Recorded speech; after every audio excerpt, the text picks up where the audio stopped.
tempo de Deus não é como o nosso tempo. E a paciência de Deus é uma coisa extraordinária. A longanimidade de Deus. Acho até que é mais do que uma paciência, né? Por que longanimidade? Porque Deus ele estica a corda ao máximo possível.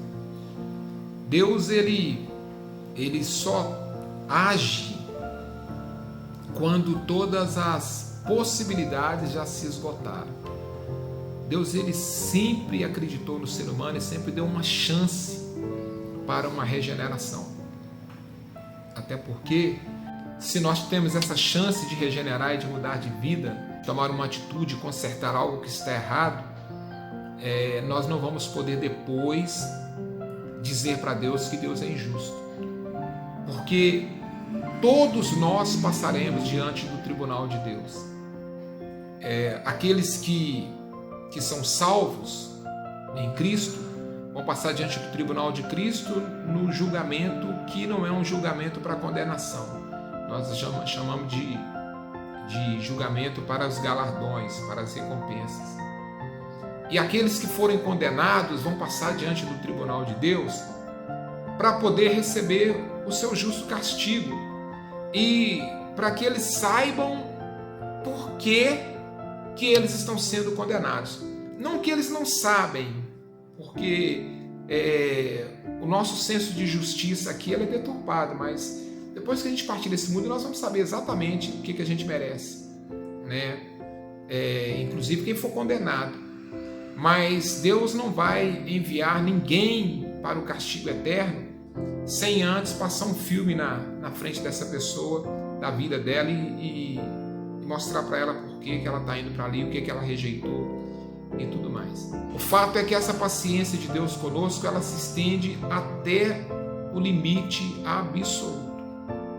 Porque Deus sempre espera que o ser humano se volte para Ele e mude de vida. Nesse texto que nós lemos, 2 Crônicas, capítulo 24, nós encontramos aqui a história do rei Joás, rei de Judá, que governou desde seus 7 anos de idade, 40 anos em Judá. E enquanto o sacerdote Joiada era o seu mentor espiritual e o seu conselheiro governamental, vamos dizer assim, ele foi um excelente rei.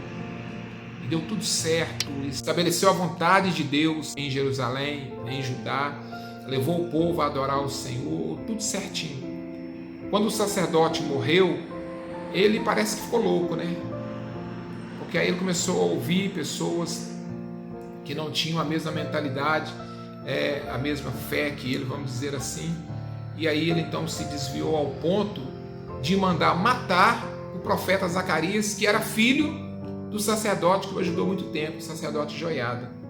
Mandou matar, né? E trouxe todo esse mal sobre Israel, e em consequência disso, ele também acabou perdendo o seu reino e acabou morrendo, não deixando saudade, porque permitiu que o povo voltasse para a idolatria. Quando nós vemos essa história de Joás e a forma como ele procedeu na impiedade depois da morte do sacerdote Joiada, como ele se corrompeu, como ele se entregou ao pecado e fez tanta coisa desagradável a Deus e foi um governante ruim, um péssimo governante, um mau rei, né, nesse período. Quando a gente vê que isso aconteceu com ele, e nós percebemos que lá no final Deus acabou fazendo justiça, né, e ele acabou pagando por causa disso, perdendo o seu reino, perdendo a sua vida e tudo mais. Nós entendemos que nenhum governante, nenhuma pessoa que está revestida de autoridade, ninguém que exerce algum poder, algum tipo de governo, algum tipo de autoridade e que age de uma maneira ímpia, que age na desonestidade, que age no pecado, que age oprimindo as pessoas, que age contrário à justiça que se espera de um governante, nenhuma pessoa que age dessa forma vai ficar impune. Às vezes nós vemos pessoas que morrem em berço esplêndido, né? Morrem na riqueza e tudo mais, que parece que não teve problema nenhum tudo que ela fez de errado durante a vida. Tem problema. O momento do juízo de Deus virá, irmãos. O momento do juízo de Deus virá. Deus não é Deus que se deixa enganar. Alguém pode enganar a humanidade inteira, o mundo inteiro, mas Deus a gente não engana de forma nenhuma.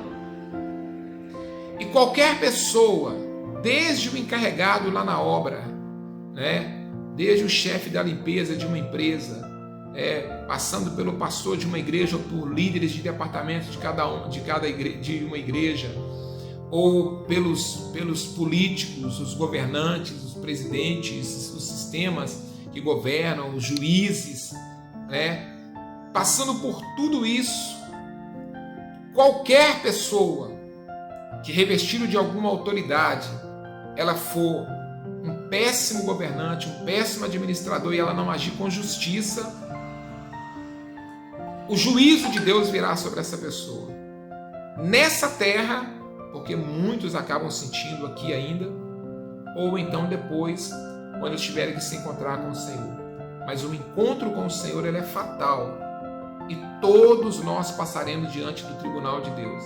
Então não se preocupe com aquelas pessoas que estão prosperando na impiedade e no pecado. A conta vai vir. A fatura vai vir. Né? E se essa pessoa não se arrepender em vida e não se consertar em vida, vai chegar o momento que ela vai se encontrar com o Senhor. E ela vai ter que dar conta de tudo. Né? Então, se você está revestido de autoridade, se você exerce algum cargo de liderança, de autoridade, seja na empresa, seja na igreja, seja um cargo político, etc.